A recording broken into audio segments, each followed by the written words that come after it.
বসিয়ে দিলাম।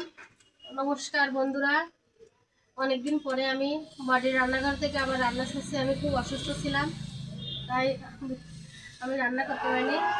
আমি সবার কাছে মাপ চেয়ে নিচ্ছি। অনেকে আমার ভিডিও ছাড়ার জন্য ছাড়ছি না কেন জিজ্ঞাসা করছিল।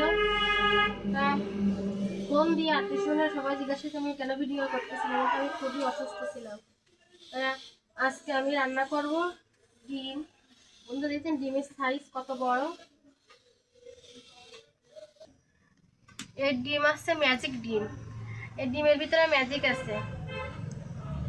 তুমি কড়াইতে জল ঢেলে দেব ডিম সিদ্ধ করার জন্য। এই ডিম দিয়ে দিলাম। এর ভিতরে আমের পাতা ছিঁড়ে দিলাম। বন্ধুরা, আমের পাতা ছিঁড়ে দিলে নাকি ডিম সুন্দর সিদ্ধ হয়। এই অল্প জ্বালায় ডিম সিদ্ধ করবে না, ডিম যদি ফাটা থাকে তাহলে ফেটে যাবে। ঢাকা দিয়ে দিলাম। ডিম সিদ্ধ হতে হতে মশলা বেটে নেব। ধনে, জিরে আর শুকনো ঝাল আগে বেটে নেব। ডিম সিদ্ধ হোক আর এদিকে আমি মশলাটা করে নিই। মশলা বাটা প্রায় অর্ধেক হয়ে গেছে, মিহি মিহি করে বাটতে হবে। বন্ধুরা, আমার গেছে লাইট কম আর দেখা যাচ্ছে না। আমার মশলা বাটা হয়ে গেছে, এবার তুলে নেব। ওদিকে ডিমও আমার সিদ্ধ হয়ে গেছে। মশলা বাটিতে উঠিয়ে নিলাম। এবার বাটবো রসুন, আদা, পেঁয়াজ। রসুন, আদা, পেঁয়াজ একসাথে বেটে নেব। পেঁয়াজ রসুন বাটা হয়ে গেছে, এবার উঠিয়ে নেব। পেঁয়াজ রসুনের বাটিতে উঠিয়ে রাখলাম। এবার ডিম। বন্ধুরা, আমার ডিম সিদ্ধ হয়ে গেছে, নামিয়ে হয়ে গেছে। খোসা ছাড়িয়ে নেব ডিম থেকে। বন্ধুরা, আমার একটা ডিমের খোসা ছাড়ানো হয়ে গেছে, আর একটা ছাড়াবো।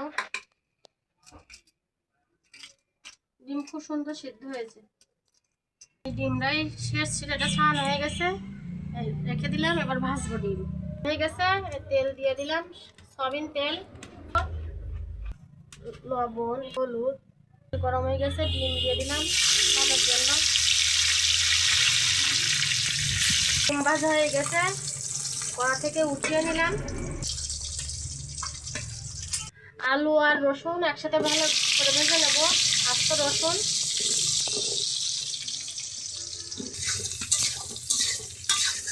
লবণ হলুদ আর দেবো না, ভাজার সময় ডিমে লবণ হলুদ দেওয়া ছিল। আলু কিন্তু লাল লাল করে ভাজা হয়ে গেছে, উঠিয়ে নেব। আলু উঠিয়ে নিচ্ছে কড়াই থেকে।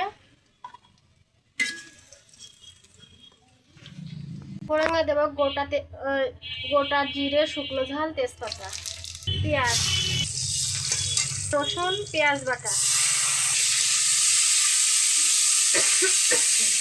পেঁয়াজ ভালোভাবে কষে নিচ্ছি, আদার গন্ধ নাই। ধনে আর শুকনো ঝাল বাটা দিয়ে দিলাম। মতো লবণ, 1 চামচ হলুদ গুঁড়ো। সুন্দর করে কষা হয়ে গেছে, তেল ছেড়ে দিয়েছে।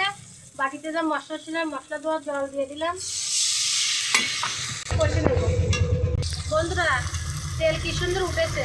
তেল উঠে দিলে ডিম দিয়ে দেবো, আলু দিয়ে দেবো, দিয়ে ভালো করে কষে নেব মাংসের মতন করে। সুন্দর করে কষে নেব। বন্ধুরা, আমার আলু কিন্তু সিদ্ধ হয়ে গেছে, কষাতেই কষাতে জল দেওয়ার আগে সিদ্ধ হয়ে গেছে। সুন্দর সিদ্ধ হয়ে গেছে, সাথে সাথে 2 ঘন্টা হয়ে গেছে। এবার জল দিয়ে দেবো, বেশি জল লাগবে না। বন্ধুরা, আমার তরকারির ঝোল ফুটে গেছে, কি সুন্দর ফুটে গেছে। এবার ডিম দিয়ে দেবো, ম্যাজিক ডিম। ডিমের ভিতরে ম্যাজিক আছে। আর এই ম্যাজিক ডিম কে কে খেয়েছেন সব কমেন্ট করে জানাবেন। এই গরম মশলা দিয়ে দিলাম। গরম মশলাটা একটু জাল দেবো। আমরা এই গরম মশলা নামিয়ে দিই না, একটু জালেই দিই। দিয়ে দেবো। বন্ধুরা, এবার আগালা করে দেখি রান্না কি সুন্দর কালার হয়েছে। ম্যাজিক ডিম রান্না করা সিদ্ধ হয়ে গেছে। রসুনও গলে গেছে, রসুনও গলে গেছে, রান্না হয়ে গেছে। এই নামিয়ে আলু দিয়ে ম্যাজিক ডিম রান্না করা আমার হয়ে গেছে, এবার পরিবেশন করব। বন্ধুরা রান্না হয়ে গেছে, এবার আমার মেয়েকে খেতে দেবো সে ম্যাজিক ডিম।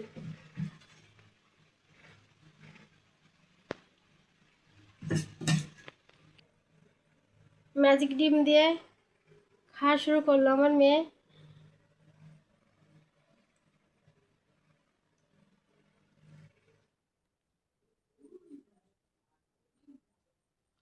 বারবার কারেন্ট চলে যাচ্ছে আমাদের এখানে, আজকে সন্ধ্যার থেকে এই 3বার কারেন্ট গেল, রান্না করতে করতে কারেন্ট গেল, এবার এই খাওয়ার সময়ও কারেন্ট চলে গেল। এবারে চার্জার লাইট আছে, সেই লাইটে ভিডিও হচ্ছে। শোনা বন্ধুদের একটু ম্যাজিক ডিম ভেঙে দেখাও।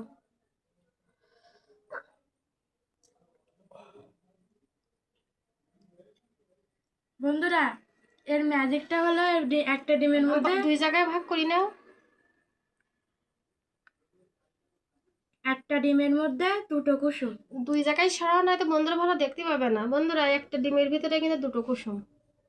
এই আছে আমাদের ম্যাজিক ডিম রান্না করা। তো বন্ধুরা ম্যাজিক ডিম আপনারা কে কে খেয়েছেন আমাদের কিন্তু কমেন্ট করে জানাবেন। আর আমার এই চ্যানেলটি বড়দি রান্নাঘর চ্যানেলটি সাবস্ক্রাইব করে দেবেন। ডিম ম্যাজিক ডিমের তরকারি রান্না ভালো হয়েছে। হ্যাঁ। আর রসুন বন্ধুরা রসুন দেখেছেন কি সুন্দর রসুনটা কি সুন্দর মানে সিদ্ধ হয়ে গেছে। আমার এই রসুনের খোলাটা খেতে ভালো লাগে।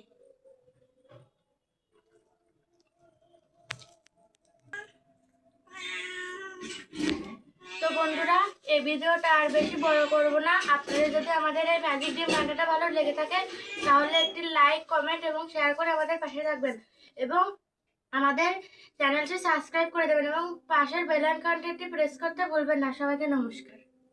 আর সবাই ভালো থাকুন, সবাইকে নমস্কার। আর এই গরমে একটা কথা বন্ধুরা, আপনারা বেশি করে জল খাবেন, ফ্রিজে জল খাবেন না। জল বালতিতে ভরে, ঠান্ডা জল কলের জলের ভিতরে বালতিতে জল ভরে পটে করে ভরে ওই জল খাবেন, কিন্তু দয়া করে আপনারা ফ্রিজের জল খাবেন না এই গরমে। তাহলে অনেক সময় বুকের সমস্যা হয়, সর্দি কাশি জ্বর হয়। তা সবাই ভালো থাকুন, সবাইকে নমস্কার। এখানে ভিডিওটি শেষ করলাম।